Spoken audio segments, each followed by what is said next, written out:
또 삭감이 되는 분야가 또 있습니다. 이른바 이제 역사 왜곡 맞대응 예산이라고 하는데, 이와 관련된 예산이 무려 73%를 삭감했다고 합니다. 네, 일본 역사 왜곡 대응 연구 예산을 정부가 대폭 삭감할 계획인 걸로 확인됐는데요. 관련 예산이 원래 20억 원인데 내년에는 5억 3천만 원으로 줄였습니다. 일본 역사 왜곡 대응 연구 예산을 20억에서 5억 3천만 원으로 줄었습니다. 사실 이거는 일본 역사 대응을 위해서 만들어졌다기보다는 일본의 이제 동북공정에 동북공정은 중국. 그러니까 중국의 동북공정에 대응한다면서 이제 노무현 정부 때 처음으로 이러한 역사 왜곡에 대한 그 대응하는 예산이 생겼어요. 근데 사실 별다르게 한 게 없습니다. 그 예산이 있긴 있었지만 이걸 갖고 역사 문제를 가지고 뭔가 첨예하게 그쪽하고 충돌을 한다든지 관련된 활동을 적극적으로 안 하고 있는 건 사실이었어요. 특히 이제 요즘 들어와서 일본이 뭐 관동대전을 비롯한 2차 대전 때 여러 가지 또 한일 관계 위안부 징용 문제 같은 것들에 대해서 왜곡을 하고 있는데도 이 단체가 뭐 한 게 없습니다, 사실은. 공식적으로 해가지고. 그래서 사실 있으나 마나한 돈이다라는 생각도 많이 했는데, 그나마도 없애버리게 된다 그러면 가뜩이나 안 되던 일이 더 안 된다는 거지. 독도 관련 예산도 줄어서 독도 주권 수호 및 해양 연구에 쓰이는 예산이 올해는 5억 정도인데 내년에는 또 25% 삭감하기로 했습니다. 최소한 문재인 정부 때는 뭐 동북공정 관련된 것도 많이 했었습니다만, 일본의 뭐 군함도 유네스코 유산 등재 뭐 반대라든지 그와 관련된 사료를 준비하고 이런 것들을 세계에다 알리는 등등의 활동을 해왔는데, 지금 역사학에 관한 한 일본의 친일파들 또는 우리의 잘못된 구한말의 역사에 대해서 이걸 제대로 준비하고 그에 대한 어떤 대응을 하고 있는 그 기관은 민족문제연구소 말고는 우리나라의 공식적인 기관이 사립 내지는 공립을 다 포함해서 한 군데도 없는 거예요. 대신에 뉴라이트 역사사학계라고 불리는 이 뉴라이트계 역사학자들은 지금 현재 각 대학을 비롯해서 출판사, 뭐 기타 우리 역사학계 전반에 자리를 까고 앉아가지고 이와 관련된 지속적인 왜곡들을 계속해서 해나가고, 과거에 고대, 이제 말하자면 그 고조선을 비롯한 상고사부터 시작해갖고 뭐 고구려와 고려의 역사, 그리고 우리가 이어져 내려오고 있는 조선 이후의 역사들을 전부 다 왜곡하려고 하고 있거든요. 그나마 조선조 역사는 우리가 방대한 양의 사료를 보관하고 있었기 때문에 전애들이 좀 건드릴 수 있는 부분이 덜하지만, 사실 그 이외에 그 조국 근대사나 그리고 고려 이전의 상고사에 대해서는 지금 우리가 알고 있는 거랑 역사적 진실이 완전히 달라지고 있거든요. 그래서 이 역사가 무슨 돈이 되냐라고 생각할 수 있지만, 사실 동아시아 안에서 대한민국이 제대로 된 능력과 역량을 펼치기 위해서는 우리의 과거사가 굉장히 중요한 역사적 외교적 무기가 됩니다. 중국이 가장 두려워하는 게 그 부분이거든요. 대한민국이 고대사, 상고사에 대한 역사의 중심에 서게 되면 중국의 소수 변방 지역에 있는 소수 민족들과 과거에 통합되어 있었던 중앙아시아 국가들이 사실상 대한민국과, 그러니까 대한민국 한민족의 역사와 병합됨으로 인해서 거대한 경제적, 역사적, 문화적인 벨트를 이룰 가능성이 높다라고 평가를 받고 있어요. 그래서 우리 역사가 앞으로 진짜 돈이 되는 역사가 될 겁니다. 그래서 우리 역사를 바로 알고 거기에 대한 역사를 그 왜곡을 바로 잡아 나가는 데 있어서 우리가 꾸준하게 투자를 해야 된다는 거거든. 근데 이 부분에 대한 예산은 아예 없애고 있는 거고, 역사 교육 자체를 교육 커리큘럼에서 빼버리려고 하는 게 윤석열 정부의 목표라는 거야.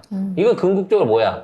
결국은 우리 민족사를 억누르고 일본한테 굴복시키는 이른바 식민잔재 교육 일본식의 교육을 지금 따라가려고 하고 있는 거야, 이 미친놈들이. 이거 진짜 한마디로 친일이에요, 이거는. 어떻게 일본과 관련해서 그 핵 폐수 투기하는 거에 대해서는 예산을 1조 원이나 편성을 하고 그것도 다 SRT 안내책자 이런 데를 다 쓰는 거잖아요. 그래놓고 역사 왜곡 대응에는 예산을 다 줄여버리고. 일본을 위해서만 돈을 쓰고 있는 거예요, 결국에. 그래서 이제 홍범도 장군이 가장 대표적인 일종의 지우려고 하죠. 타겟이 된 거죠. 그러니까 이제 지난 시간에 제가 홍범도 장군이 호랑이 기운이라서 그거를 없애기 위해서 점술자가 분명히 지적을 했을 거다라고 얘기했더니 저희 사주 그 선생님께서 네. 연락을 주셨어요. 그래서 풀어주셨어요. 오. 그게 사실이다. 아, 그래요? 왜냐면 홍범도 장군이 진짜 호랑이 떼요. 그래서 쥐띠인 뭐야. 그 자녀 그러니까 쥐띠인 그 윤석열하고는 이게 너무 안 맞는 거야. 와, 이 정도면은 윤석열 주변에는 호랑이띠가 없겠네요.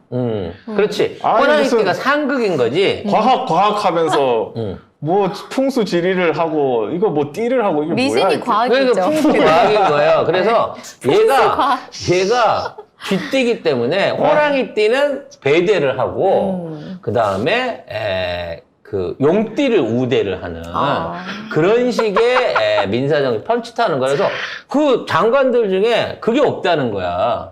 어? 호랑이띠가 없다는 거야. 사람을 뽑을 때 그거부터 본다는 거야. 저 용산에 좀 자주 가야 되나 봐요.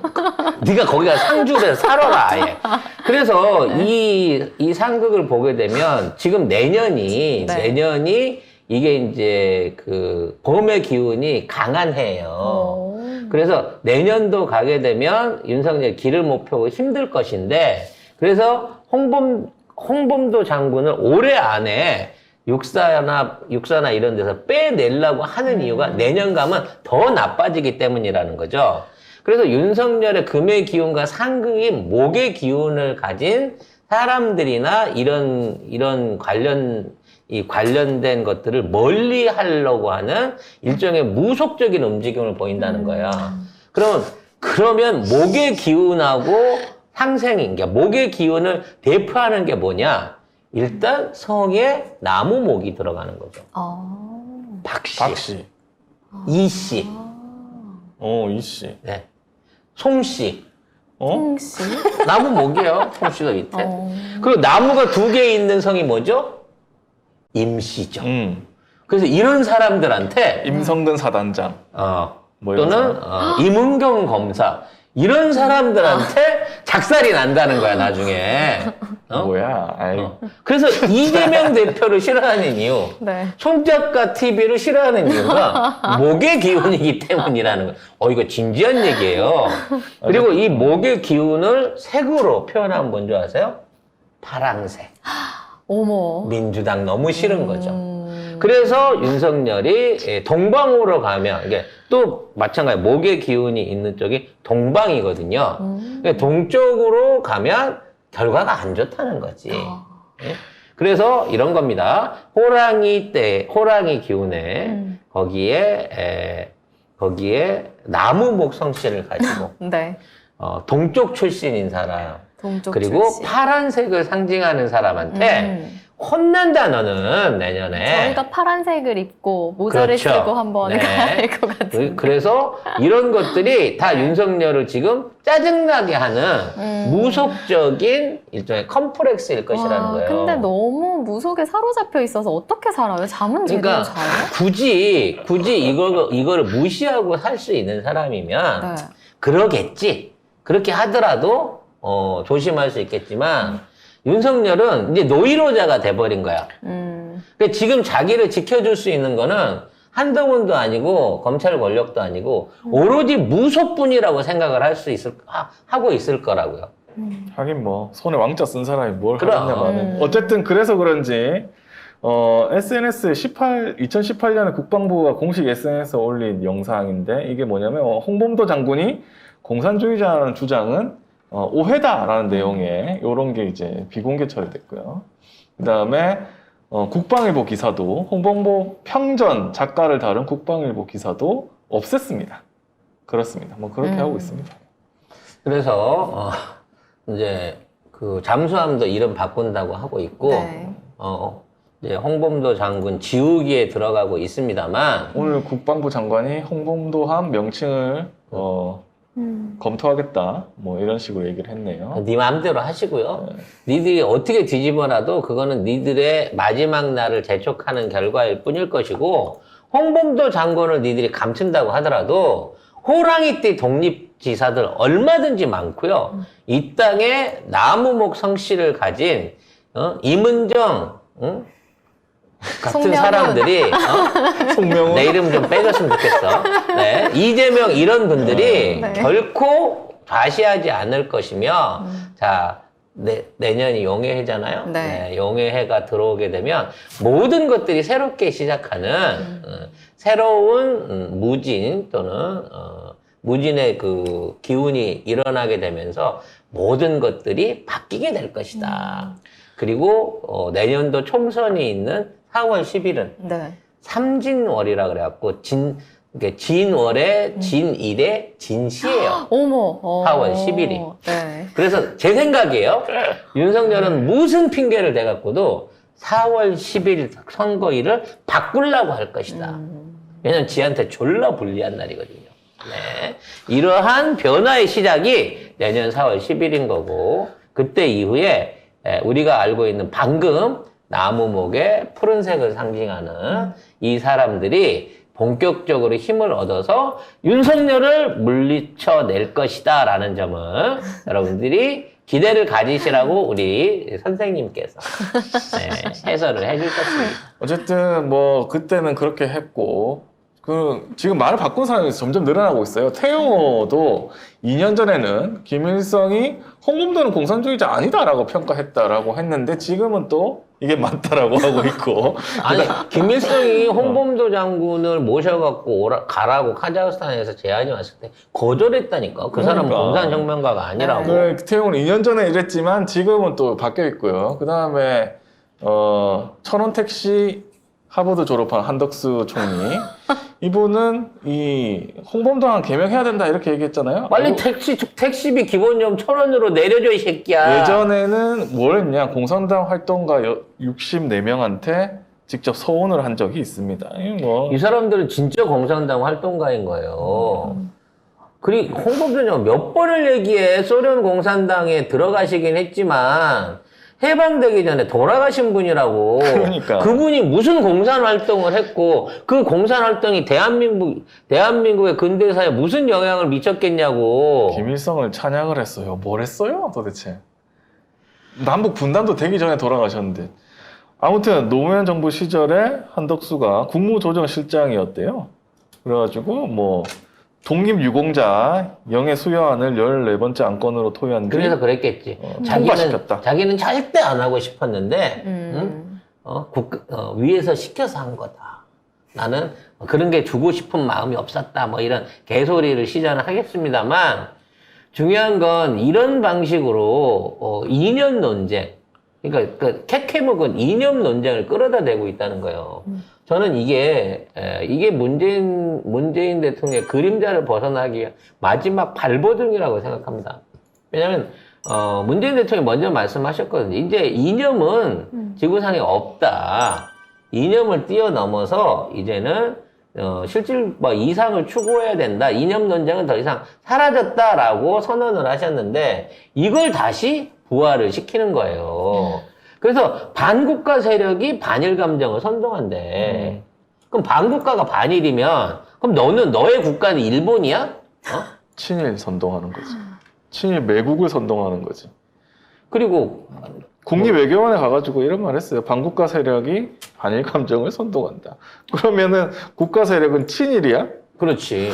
국가 세력은 친일을 하고 있다는 거랑 마찬가지야. 친일 매국노들이 국가 세력이니까 친일 매국노를 처단한 독립운동가들은 반국가 세력 빨갱이란 소리 아니에요? 이게 말이 돼 이게? 그래서 그 반이념론자들 아유, 진짜. 가장 대표적인 것들이 극우하고 종교계거든요. 기독교계거든요. 극우계의 총대빵이라고 할 수 있는 320만의 회원을 가진 자유촌연맹이 본격적으로 별동대를 모아가지고 선거 중립을 지키겠다는 그 정관을 아예 빼버리고 선거에 적극적으로 참여하겠다라고 선언을 했어요. 자유총연맹이 누굽니까? 지금은 바뀌었지만 과거에 지금 청담동 게이트 사건의 사실상 호스트 주범이죠. 자리를 깔았다고 의심받는 이세창이잖아요. 그래서 지금 자유총연맹이 지들 스스로 정치 집단이 되었고 선거에 개입하겠다고 말하고 있는 것들이에요. 얘네들이 반공을 곡시로 하거든요. 그 다음에 빤스 목사를 비롯한 기독교계 애들, 사실 얘네들이 사실은 다 월북해서 북한에서 내려온 종교계의 후손 찌끄레기들이란 말이에요. 그래서 걔네들이 넘어와가지고 차린 게 사학재단인 거야. 종교계와 사학계가, 그러니까 기독교가 자연스럽게 사학계하고 연결돼서 똘똘 뭉쳐가지고, 이제 이념 전쟁으로서 그러니까 총선을 전쟁처럼 치르겠다고 선언을 하고 있는 거고, 그네들이 씹기 위해서 홍범도라고 하는 연고지가 없는 우리의 독립 영웅을 지금 계모욕을 주고 있는 거죠. 결국은 이게 단순하게 홍범도 한 사람을 없애려는 목적이 아니야.